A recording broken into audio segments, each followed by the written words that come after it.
Hello everyone. আজকাল কিন্তু এই বেবি হওয়ার পর ব্রেস্ট মিল্ক সাপ্লাই কম হওয়া বা ব্রেস্ট মিল্ক না হওয়া এই সমস্যাটা কিন্তু ভীষণভাবে বেড়ে গেছে, এবং এটা বলতে পারো আমিও এই সমস্যার সম্মুখীন হয়েছি।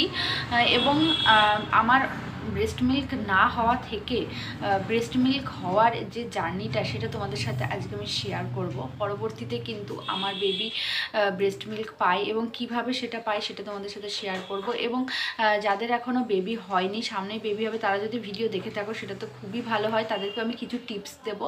তো সেই টিপসগুলো তোমরা যদি ফলো করো তাহলে কিন্তু তোমরা বেবিকে অবশ্যই 100% ব্রেস্ট মিল্ক দিতে পারবে।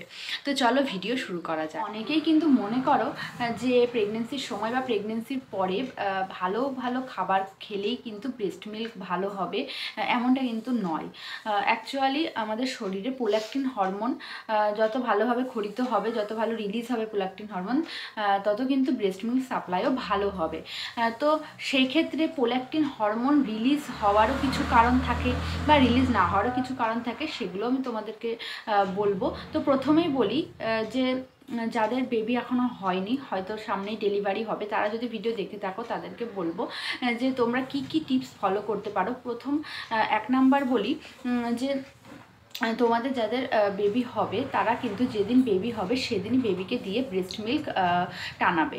সেদিনই যদি টানানো হয় তবে কিন্তু ব্রেস্ট মিল্ক হওয়ার সম্ভাবনা থাকে। 2 নাম্বার, ব্রেস্ট মিল্ক যদি না হয়, দেখছো যে ব্রেস্ট মিল্ক হচ্ছে না, প্রথম দিন বা দ্বিতীয় দিনে ব্রেস্ট মিল্ক তবুও হয়নি, সেক্ষেত্রে কিন্তু বেবিকে ফিডার দেবে না, মানে বেবিকে বোতলে দুধ খাওয়াবে না, চামচ দিয়ে দুধ খাওয়ানোর চেষ্টা করবে। কারণ বোতলে প্রথমে দুধ দিলে না ওরা পরে আর মানে ব্রেস্ট মিল্ক টানতে চায় না। বোতলে যেহেতু সহজ হয় ওদের কাছে টানা, সেক্ষেত্রে ওরা কিন্তু আর বুকের দুধ খেতে চায় না। সেক্ষেত্রে প্রথমে চামচ দিয়ে খাওয়ানোটাই বেটার, এবং পরে কিন্তু ব্রেস্ট মিল্ক টানালে আস্তে আস্তে কিন্তু ব্রেস্ট মিল্ক সাপ্লাই ভালো হয়ে যায়।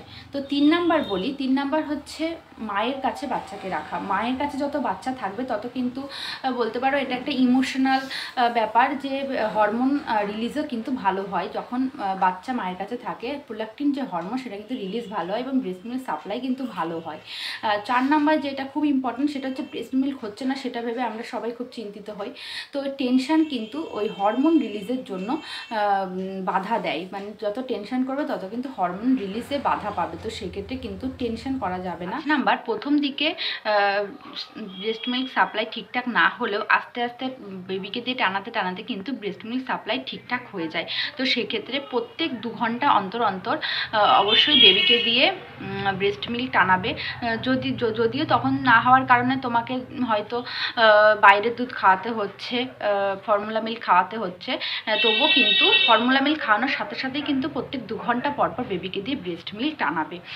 তাতে করে তোমার ব্রেস্ট মিল্ক সাপ্লাই আস্তে আস্তে ভালো হবে। এবার বলি যারা আমার মতো অনেকটা দেরি করে ফেলেছো, মানে প্রথম দিকে বুঝতে পারোনি কি করা যায়, তো অনেক দেরি হয়ে গেছে তোমাদের, বেশ হয়তো 2-3 মাস হয়ে গেছে যে বেবি হয়েছে, এখনও দুধ ঠিকঠাক হচ্ছে না। তারা কি করতে পারো?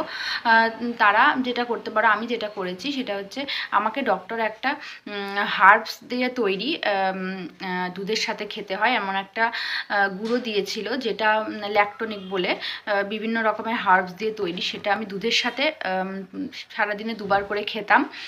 তো 2 বার ওটা খেয়ে কিন্তু আমার ব্রেস্ট মিল্ক সাপ্লাই অনেক ভালো হয়ে গেছিলো এবং পরবর্তীকালে আমার বেবি কিন্তু যথেষ্ট পরিমাণ ব্রেস্ট মিল্ক পেয়েছে।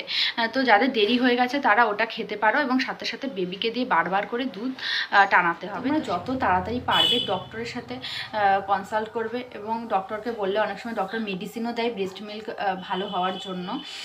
তো সেই ক্ষেত্রে কিন্তু মেডিসিন বা যে কোনো খাবার, মানে যেটা দুধের সাথে খেতে এমন কোনো কিছু দিলে কিন্তু ব্রেস্ট মিল্ক সাপ্লাই ভালো হতে পারে। তো সর্বোপরি এটাই বলবো যে বাচ্চাকে মায়ের কাছে থাকতে হবে এবং টেনশন মুক্ত থাকতে হবে, তবে কিন্তু আস্তে আস্তে ব্রেস্ট মিল্ক সাপ্লাই বাড়বে। তো বন্ধুরা, আশা করছি আজকের ভিডিওটা তোমাদের ভালো লেগেছে, অনেকেই উপকৃত হয়েছো। তো চলো আজকের মতন বিদায়, দেখা হবে আবার পরবর্তী নতুন কোনো ভিডিওতে।